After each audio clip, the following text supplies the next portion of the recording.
Presentata ieri nel corso di una conferenza stampa il programma di Agrigento Capitale della Cultura 2025 presso la sede dell'Associazione della Stampa Estera a Palazzo Grazioli.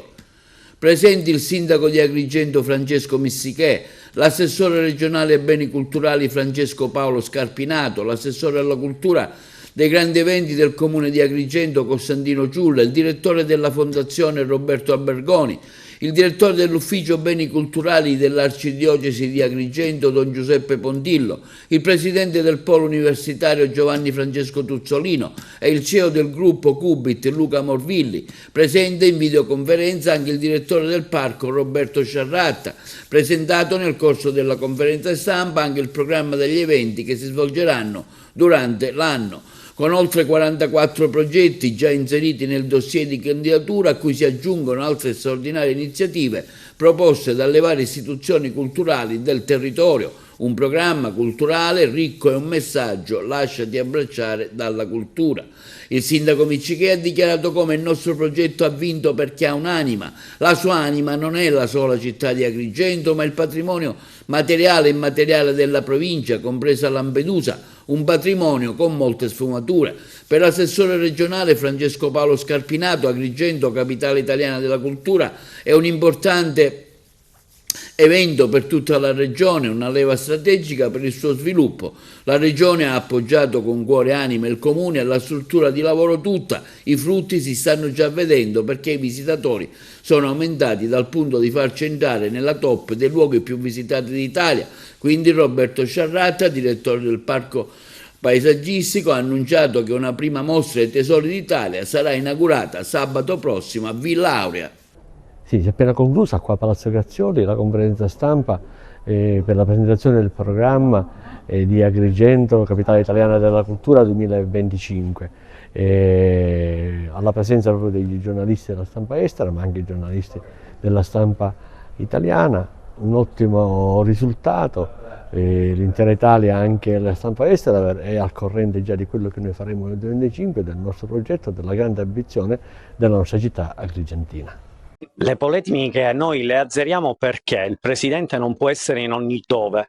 La Sicilia vive momenti difficili e lui è sempre presente, ma proprio per questo si avvale dei suoi assessori, tant'è che ha delegato l'assessore ai beni culturali e all'identità siciliana a rappresentare la Regione Sicilia. I problemi si superano e noi siamo convinti di porre in essere sempre quello che abbiamo fatto, ovvero l'unica cultura che conosciamo è quella delle idee che diventano azioni. La Regione Sicilia oggi, con il suo assessore Francesco Scarpinato, assessore ai beni culturali, è qui su delega del Presidente Schifani. Siamo abituati a lavorare, ad andare avanti, a rendere grande la terra di Sicilia. Il Presidente della Regione ha delegato l'assessore ai beni culturali, io sono qui proprio su delega del Presidente Schifani, quindi questo è metterci la faccia e soprattutto andare avanti, perché per noi la cosa importante è quella di rendere grande la terra di Sicilia e lo stiamo facendo. Questo governo sta lavorando senza soluzione di continuità per rendere grande questa terra, la terra più bella del mondo. Grazie al Ministro. Io posso dire la Regione Sicilia e il Ministro sono convinto che, siccome aveva 1000 impegni e gli impegni sono tanti, non può essere anche lui dappertutto, e quindi ha mandato un messaggio al sindaco dicendo che si scusava, ma anche lui è un uomo e non può essere in ogni dove.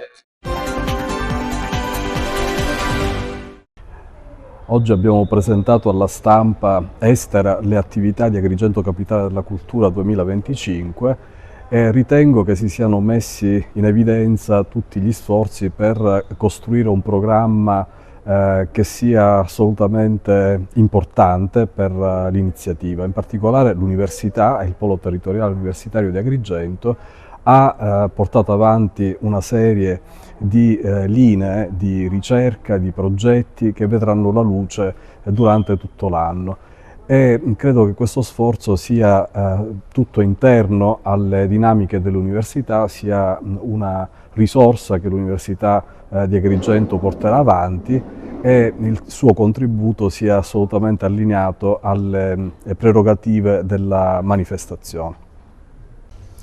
Oggi finalmente si è svolta la conferenza stampa di presentazione del programma di Agrigento 2025.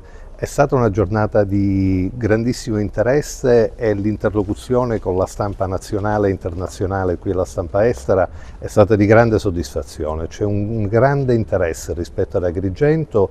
È chiaro che ci sono alcune cose che non sono andate per il meglio e non vanno per il meglio, ma è il motivo in più per rimboccarci le maniche, lavorare tutti insieme e fare in modo che questo straordinario progetto che la città ha costruito possa veramente arrivare a tutti coloro che vorranno visitare Agrigento e che potremo, anche con l'aiuto degli artisti che sono coinvolti nel progetto, offrire delle opportunità per la costruzione di nuove visioni per il mondo intero e per il nostro futuro.